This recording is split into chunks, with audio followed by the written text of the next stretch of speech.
everyone, today we are going to be learning about the Vijayanagar Empire. The Vijayanagar Empire was at its time one of the most powerful and diverse empires in all of South India and in India at that time, in fact. And Vijayanagar has some incredible architecture and incredible stories that they have. So, like for example, in Vijayanagar, there is a capital city called Hampi. In Hampi, there is a chariot, a stone chariot.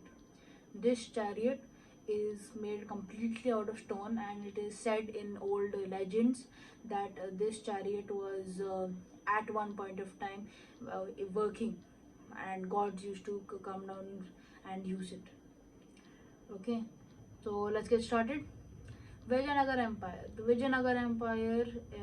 So these are all the different subtopics we are going to be talking about: mythological connections, architecture and urban planning, kingship and administration, trade and economy, traveler accounts, and religion and culture. Okay. Mythological connection. The Vijayanagar Empire's capital, Hampi, was mentioned in many myths like Ramayana and is thought to be the name of home of Sugriv. The Monkey King Sugriv, where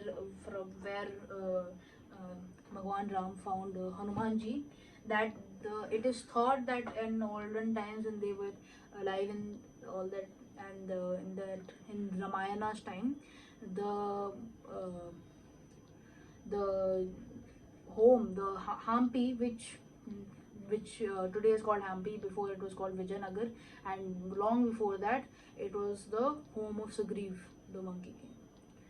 Religion and culture. The Vijayanagar Empire was originally a Hindu bastion, but to increase power, they started to include Christians and Muslims into their empire.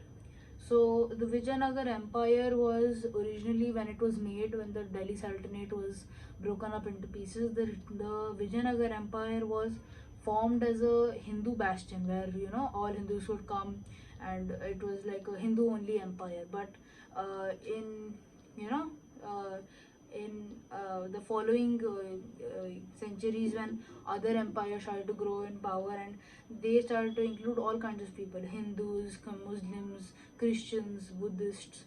So they grew in power, they grew in territory, they grew in architecture. So to counter that and grow their own power, the Vijayanagar Empire's king started to include Christians, Muslims, and Muslims into their empire. They started to use Persian beams as seen in the chariot and Islamic style domes. So in this chariot, it's a really bad print, but if you can make out these pillars here, these pillars here, these pillars are um, these pillars are Persian pillars. These pillars were used in Persian times. These pillars are the Persian architecture that is native to them, and it is used in the making of the stone chariot, because at that time when they were making these stone chariots, there were Persians working on the construction. And if you can see in the Vijayanagar Empire, in their traditional wear, Vijayanagar Empire traditional wear, they combined Islamic styled caps and dhotis, Indian dhotis, and Persian, I think, and Persian upper body wearing. So the king very efficiently tried to bring in all kinds of people, and at that time the empires in front of them were having a major the Islamic people in them were having a major riot against the Hindus and Islams and everybody. So the everybody was looking for a safe space of solitude. So Vijayanagar provided that, and since it was so nicely timed, Vijayanagar grew immensely in power, architecture, culture, and overall what do you say the overall people and everything changed. It was now a much more inclusive style of the empire.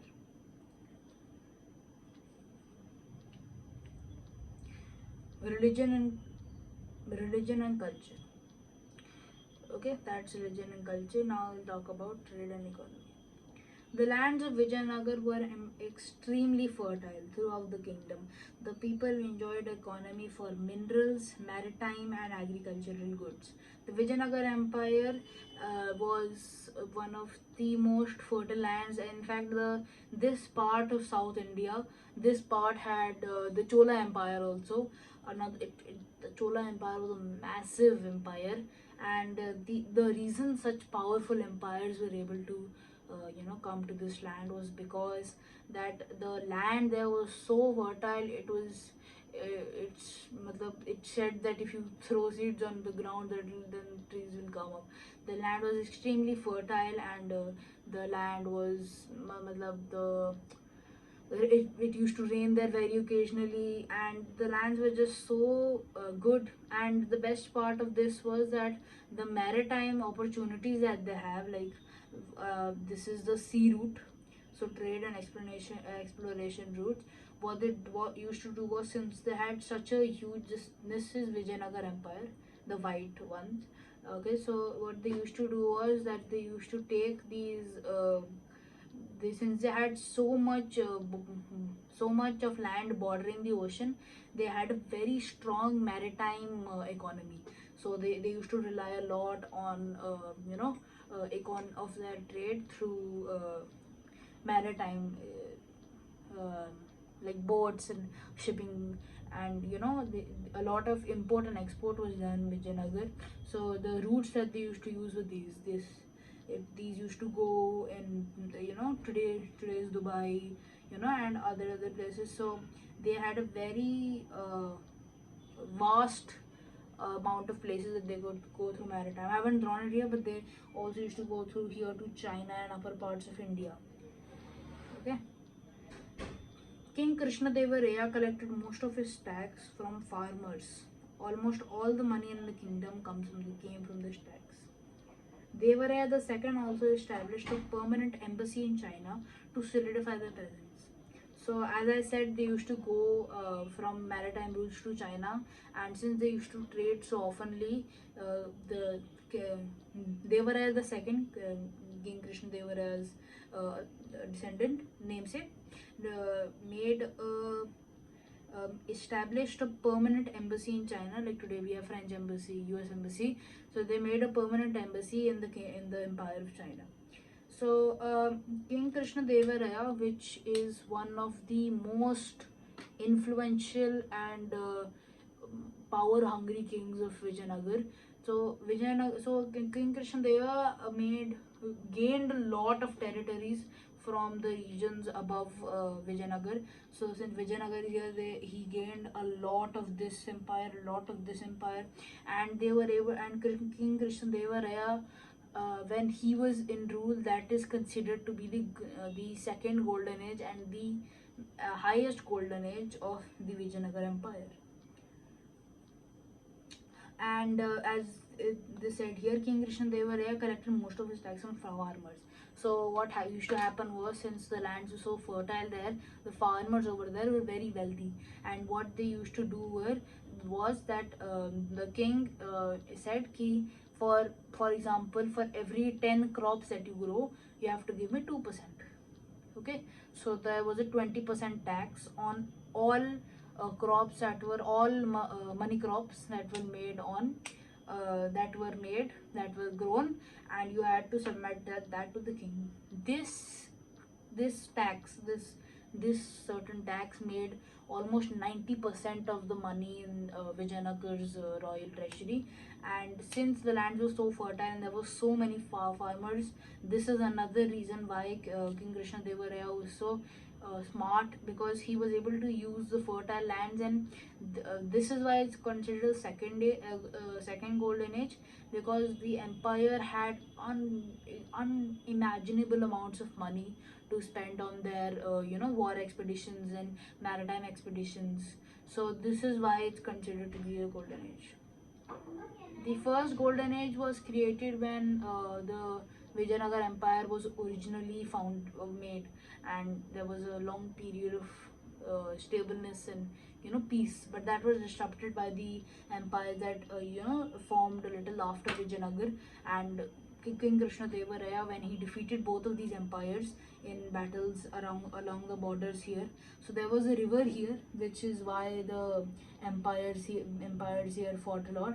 So this river, the land across the river and the river itself were two very important places that you could have. So here this empire and this empire, this is Vijayanagar. So all of them fought for this, and King Krishna Deva Raya was able to secure this part of land when he was in rule. Okay. Architecture and urban planning. The Vijayanagar Empire was a highly well planned and sophisticated society. It had some of the best drainage and sewage systems in the world.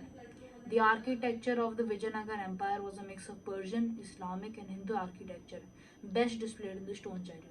As I said, the stone chariot is one of the most. It's a UNESCO World Heritage Site, and for a very good reason.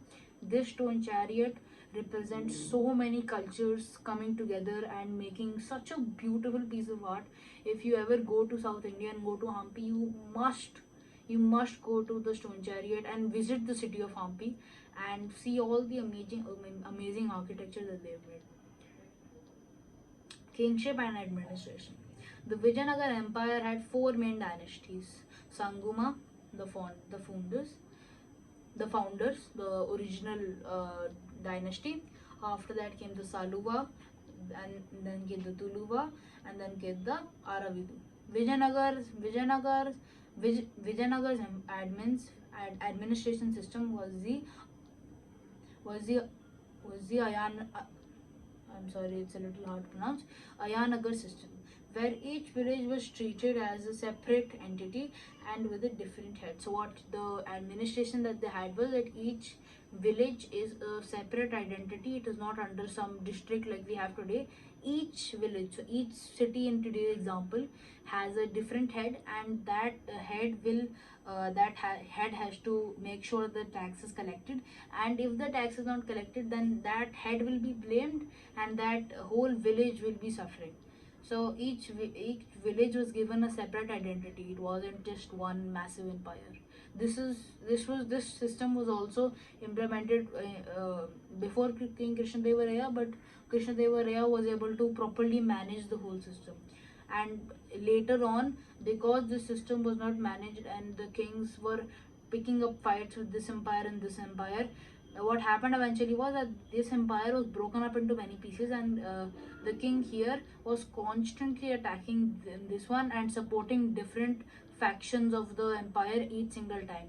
So what happened was that all the factions came together in a temporary alliance, and they combined with this empire, and both empires with their combined might, they were able to attack Vijayanagar, and they succeeded because two large empires were finally able to take over Vijayanagar. Some evidence that we have for the expeditions and the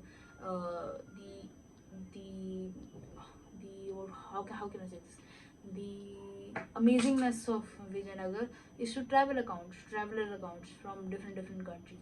So for example, from Persia, Domingo Pace, in regard to Krishna Deva Raya, he says he is the most feared and perfect king that could ever be, cheerful and very merry.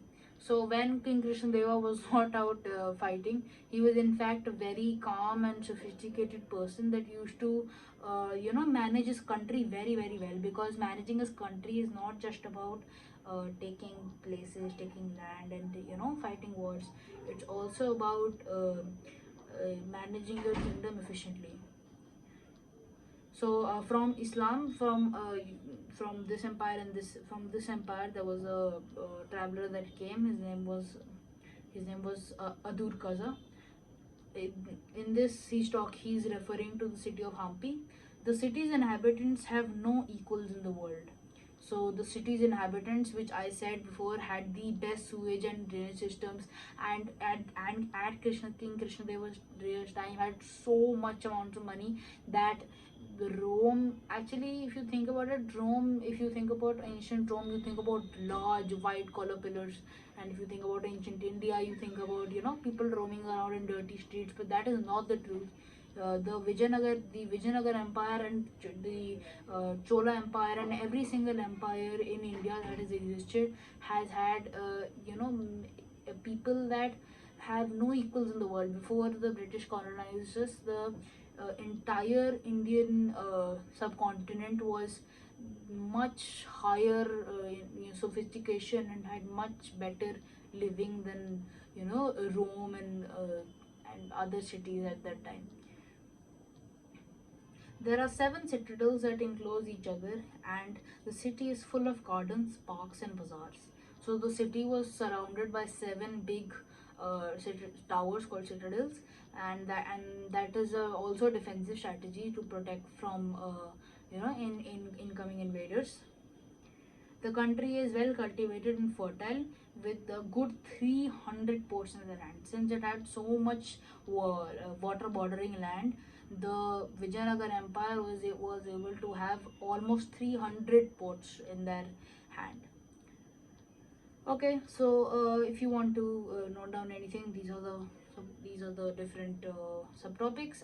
And thank you. I hope you learned something today. If you want to take a picture, you can right now.